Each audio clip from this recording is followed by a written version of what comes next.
Next, with the growing demand for nature-based tourism and visits to heritage sites or cultural and historical attractions, it's crucial that we make these sites more accessible for everyone. As such, I would like to welcome our next speaker, who will be giving us more insights on this. Please welcome UNESCO representative for the Gulf States and Yemen, Director of UNESCO Regional Office in Doha, Mr. Salah Zaki Khaled. Assalamu alaikum. Good morning, everyone. It's a great pleasure for me and a great honor to be here with you at this important event. As mentioned by the speakers today, we've seen the different challenges facing people of determination, people with disabilities, temporary disabilities, senior citizens. We've seen the challenges, the opportunities. And I think we are all on the same page on the urgent necessity to mobilize ourselves together to make travel more accessible for all of them. One important category of travel is visits to World Heritage Sites, which is one of the key programs of UNESCO, as you all know. And it's a pleasure for me here to be with you and to present a little bit about what is World Heritage Convention, what are the World Heritage Sites, and what they represent as an opportunity for travel for people of determination and senior citizens and other categories.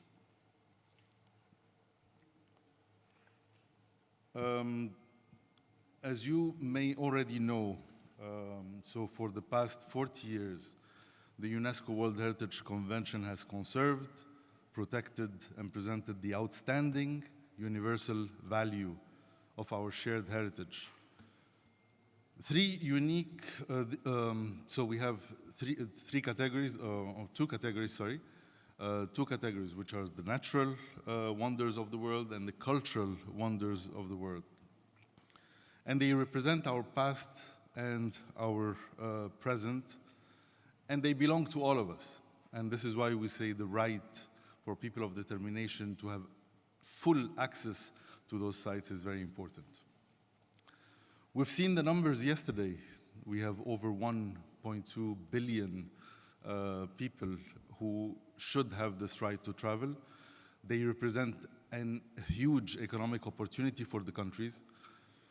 When we speak about the countries racing to have their World Heritage or their sites, be it cultural, natural, registered as World Heritage, to be part of the World Heritage list, one of the aims, one of the objectives is to have this contribution to their economy, to their national economy.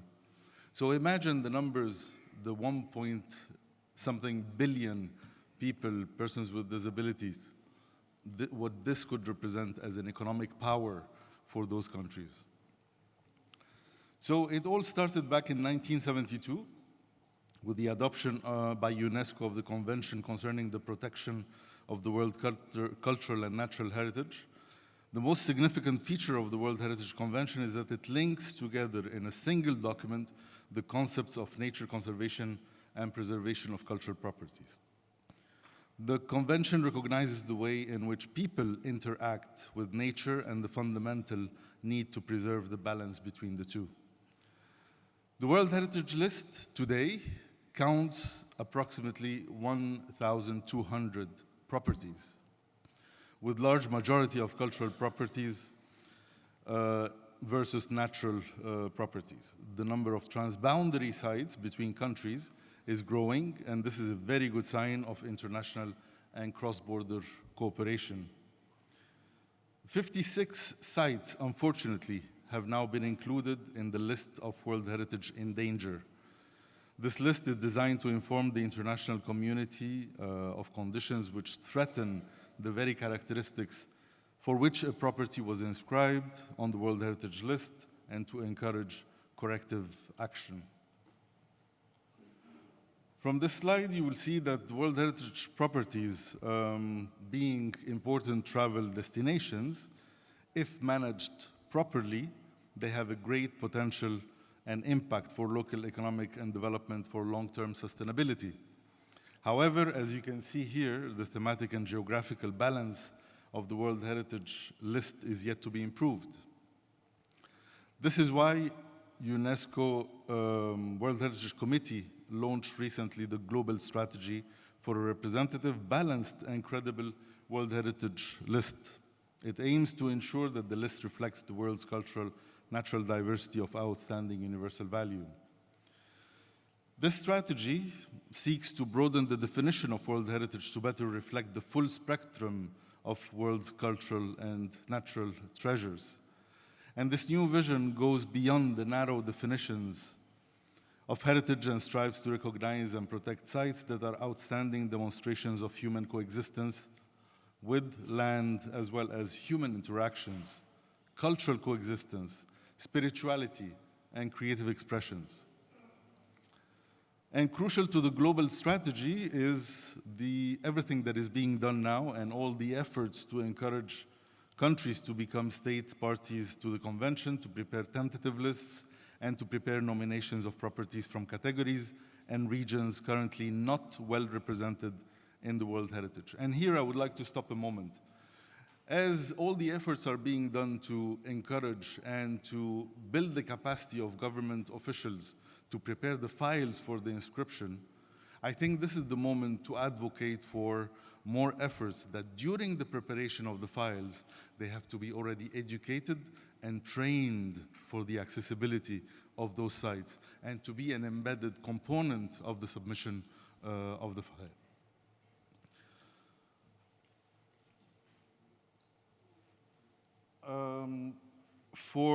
I would like to give you now an overview of the UNESCO World Heritage and Sustainable Tourism Program, which represents a new approach based on dialogue and stakeholder cooperation where planning for tourism and heritage management is integrated at destination level. The natural and cultural assets are valued and protected, and appropriate tourism is developed. The program creates an international framework for cooperation and coordination, and it's across several sectors to safeguard the heritage and achieve sustainable development. If you look at, sorry, I think I went one.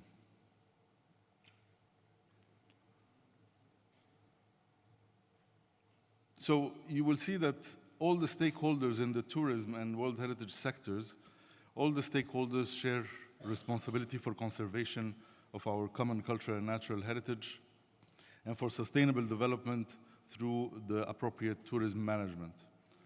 And the mission of this program is to facilitate the management and development of sustainable tourism at World Heritage properties through fostering increased awareness, capacity, and balanced participation of all stakeholders in order to protect the properties and their outstanding universal value. It has four main pillars, as you can see, and the most important are policy and strategy, the capacity building, tools and guidance, and heritage journeys.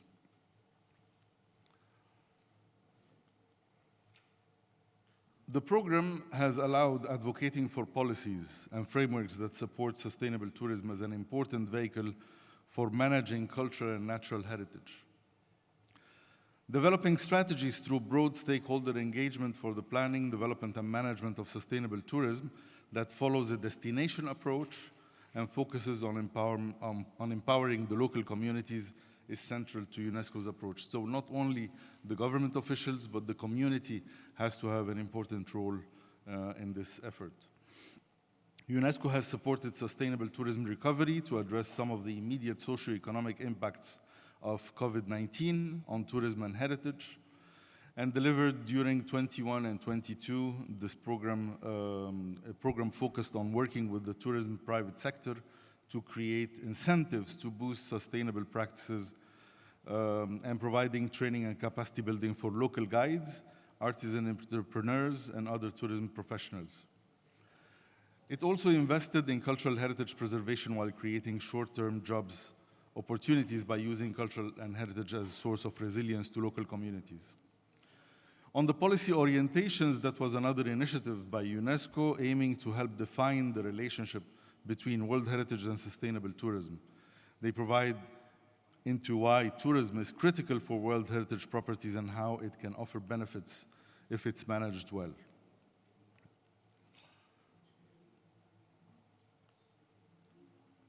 Now, a series of practical trainings and workshops were organized in 4 priority natural World Heritage sites in Africa recently, like Lesotho, Malawi, South Africa, Tanzania, Zambia, and Zimbabwe.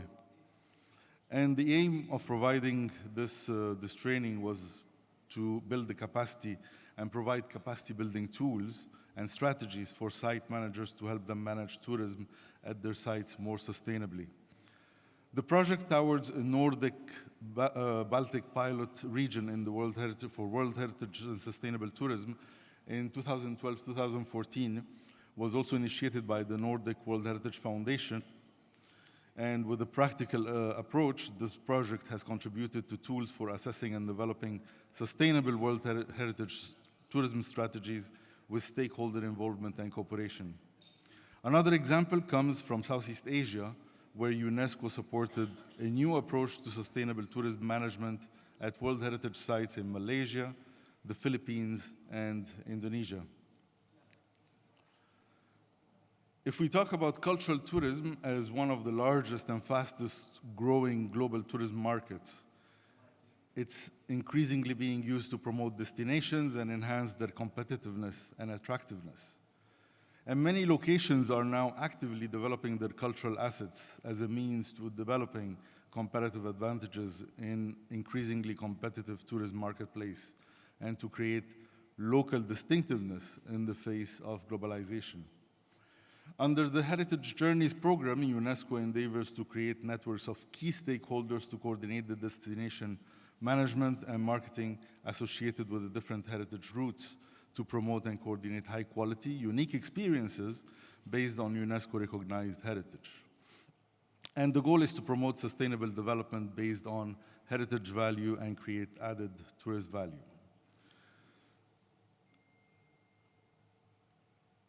We will cover now the sustainable tourism and accessibility, some of the efforts that were already done. So this program has revealed a variety of issues of accessibility that have been raised at multiple policy levels. How can one stakeholder work together on accessibility and protection of heritage while dealing with statutory, architectural, and biodiversity requirements? How can one break down the barriers to accessibility in monuments and sites? How can we accept that sites or monuments inscribed on the World Heritage List that are supposed to be universal and bring cultures together can still be inaccessible to some categories of people? How can one facilitate an access to everything for all without threatening the heritage value of sites and their environment? And just on this point, I would like to give an example of a recent visit that we did in one of the World Heritage sites, for example, in Saudi Arabia.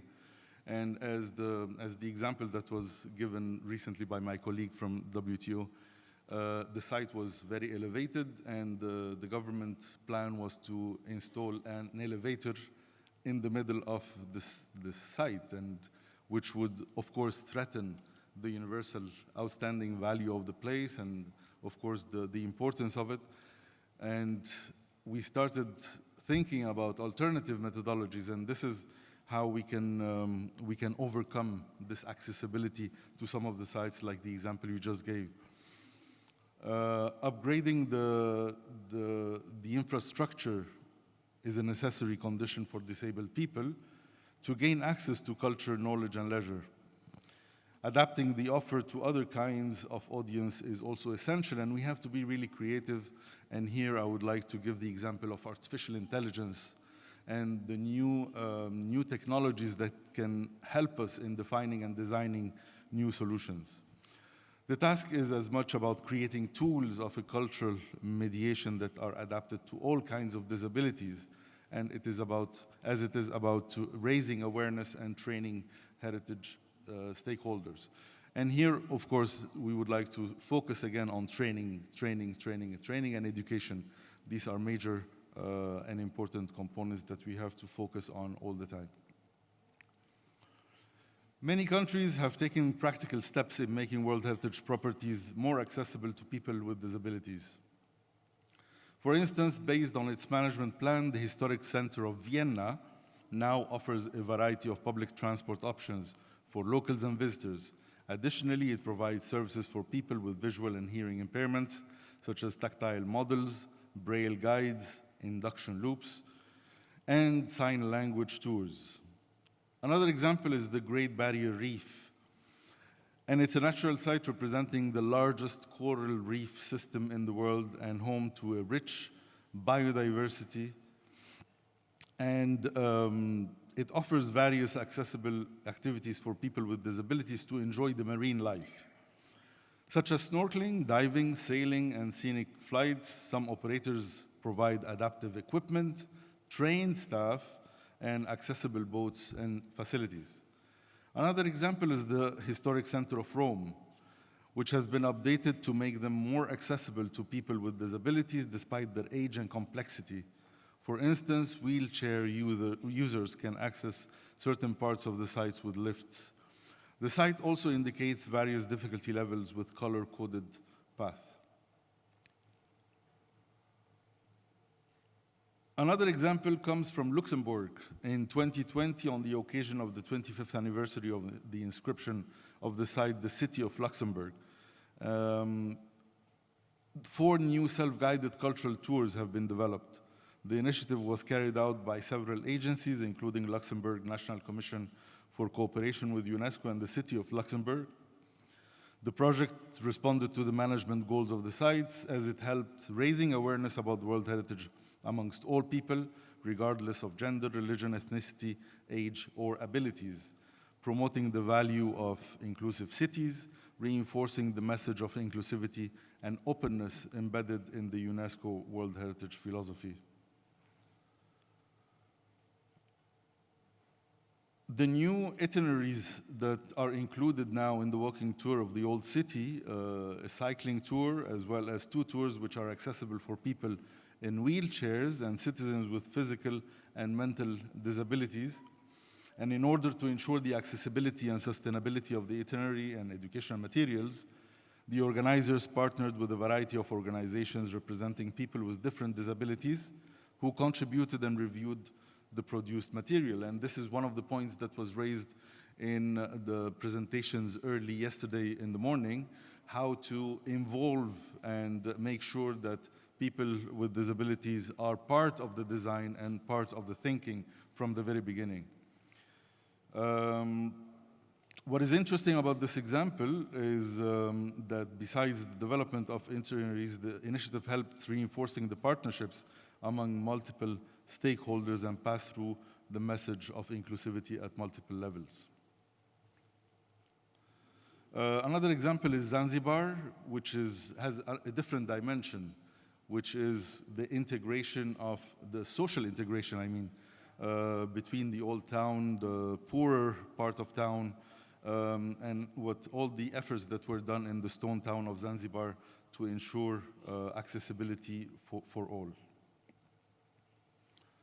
I know I'm going beyond the allocated time, but